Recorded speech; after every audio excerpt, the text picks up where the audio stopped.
Welcome back. NicknLex here. Hey everyone. How's it going, guys? So tonight, Alexia is it's her turn to show me something that I don't know.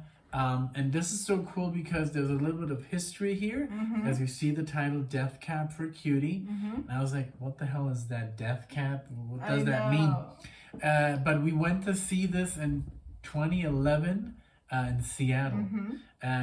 One of my first concerts in the US. I was so excited. It was so great. But I don't know this song, and Alexia wants to show it to me, so let's do it. Yes, and just the history of me and Death Cab for Cutie. I discovered them when I was like in middle school, and this girl, actually the sister of this girl that you used to know, Daniela, her sister, introduced me to this song. No. Yes. So this song is called We Looked Like Giants, and it was the first song like I ever heard by Death Cab for Cutie, and then I discovered like a couple more. I think A Lack of Color, which is the one right after it from the same album. So I really liked it. And then one day I went to the nearest city, Guadalajara, and I went to the record or CD store or whatever. And which is 6 hours away. Yeah, and I like where we live. was just looking around, and I think I was probably in like the alternative section or something. And then this guy came up to me and he's like, "What music do you like?" And then I started talking, and then he was like, "Oh, listen to this." And he gave me the album of Death Cab for Cutie, Plans, which I guess had just been released because it was 2005. Yep, exactly. So it had just been released, and he's like, "It's their new album. It's really cool." And I was like, "Oh, this sounds familiar," but I only knew this song. And then I got into them like super much. So we're going to do the first song you ever heard of Death Cab for Cutie. The first song I ever heard of Death Cab for Cutie, and this is from the album Transatlanticism. Try saying that like 2003. Yeah. I love the cover, by the way. Yeah, exactly. The cover's cool. It's like a crow with some yarn or something. So I love it. I love this band. This band means a lot to us because yeah, we did go to the concert in Seattle, and I kind of got Nick a little bit into them. So all right, I'm very excited. I was obsessed for a while. Yeah.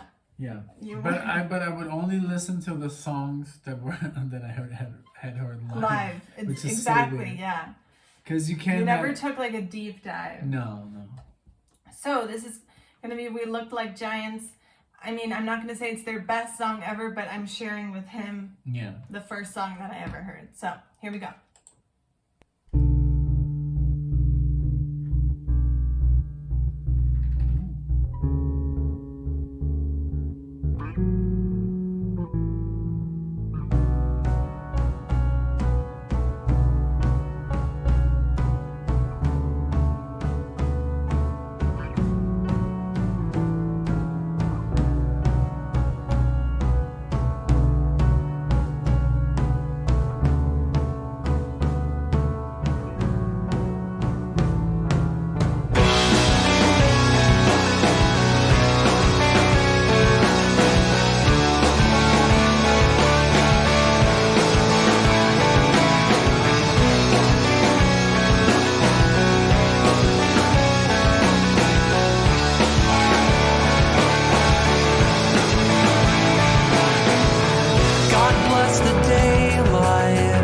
Sugary smell of springtime, remembering when you were mine in a still suburban town. When every Thursday I'd brave those mountain passes, and you'd skip your early classes, and we'd learn how our bodies work.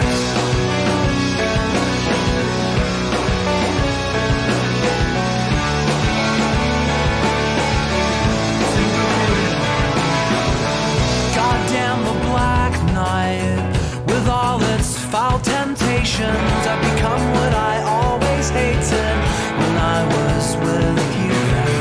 We looked like giants in the back of my gray subcompact, fumbling to make contact as the others slept inside. And together there, in a shroud of frost, the mountain air began to pass through every pane of weathered glass, and I held you closer than anyone would ever guess.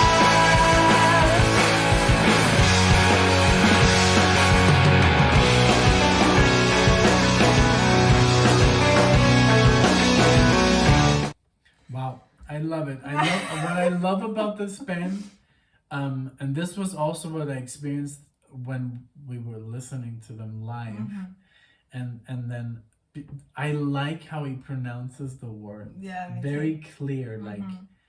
Like the way he sings is very like there's not a single phrase or word that I don't understand. Exactly. Yeah. He doesn't slouch his words. It's very.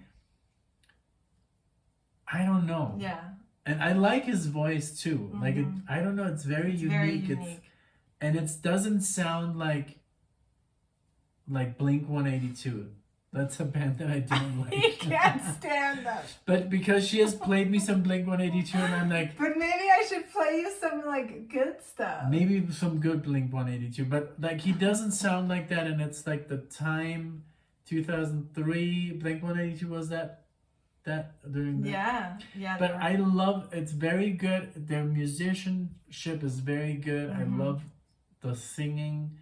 And even it has some like syncopation in there, which is really cool. It is, and now it's fun because now after listening to so much music and learning so much about music and identifying things, I'm listening to this after I probably haven't heard this song in years, like at least a couple, and then before that a long time. You still know the lyrics. And I still know the lyrics, of course. But she's so good with lyrics.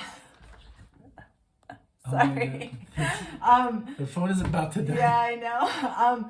But yeah, I like now I'm like listening to this and I'm like, oh my God, they are syncopated. Like it is kind of like offbeat, and like that's why I liked it, because something about it just felt like, I don't know, like it was different than the typical. Exactly. And I'm thinking about that and I'm like, oh, that's why I like it. Yeah. So yeah, I'm glad you like it. I like it very much. The bass is very present. Yeah. The guitars are very like, it's not that typical jin jin jin jin. It's very like let them ring. Exactly. Chords, and the chords are not like very like predictable. It's all very unpredictable. Yeah. That's what I like. Oh, cool. Yeah. Very cool. Well, I rewound it just a few seconds. Let's keep go. Going.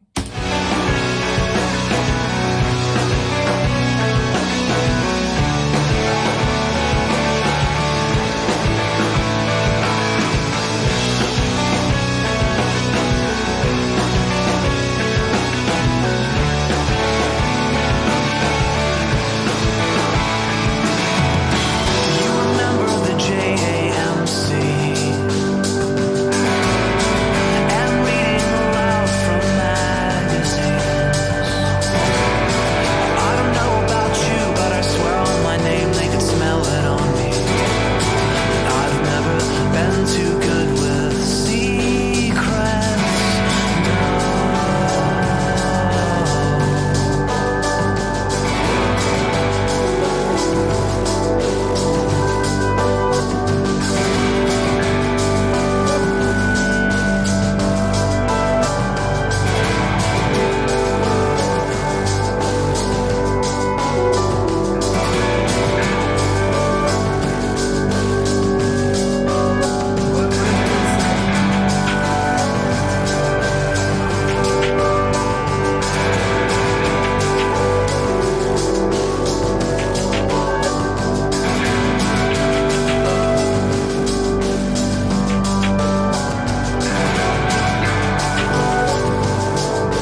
bleeds over. Okay, see, that's cool because at the time I didn't know the concept of a concept album. Right. So I didn't own the album because it was back in the day when you would download individual songs. Illegally. So I downloaded We Look Like Giants, I downloaded A Lack of Color. I didn't know they were together, and I didn't know that one finished like the only, and they go together very well, so it's very cool. Because those are like two of my favorite songs. I guess we should have done it, but well, now it's over. What I loved was like the ending, the last 2 minutes. Yeah. I always love that part. Bum bum. Was that a banjo? I think it was a banjo. And then they also put like chords on top of the chords. And it was a very like long like that stretch. Tool. Yeah. Like Tool feeling where you get like hypnotized, you're like in this groove. Like thought provoking. Yeah, you like get into this meditative state. I love that. I even felt like a little bit like this could be like Porcupine Tree. It was very groovy. Yeah. I loved it. I loved that they took the time to stretch out that It was like a whole 3 minutes at the end. It's like, or maybe not 3 minutes, but like. And I'm happy that they didn't solo over. Yeah. You know, it was perfect. It was just this. You got into this groove and you were just there. That was really cool. I'm I really glad you loved liked it. it. No, and I love this guy's voice. Yeah. Very good. Yeah, I'm really glad you liked it. Because, I really liked this we song. didn't do the quote. Oh, the quote. Maybe at the end. You want to do it right now? Because I did a quote for my the one that I showed to her. But I mean, okay, guys, you know, let's just do this. Some videos are going to have quotes, some not. Because we forget. We forget.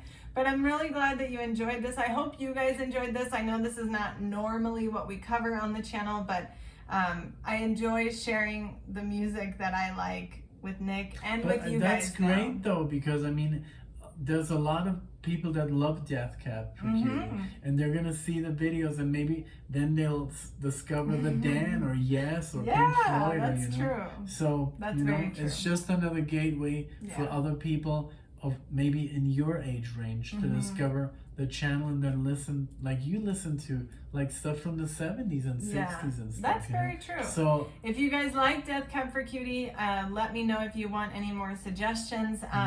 But thank you guys so much for being here. Thank you for listening to this with me. Thank you. We hope to see everyone in the next video. Take Bye, care. everyone. Bye.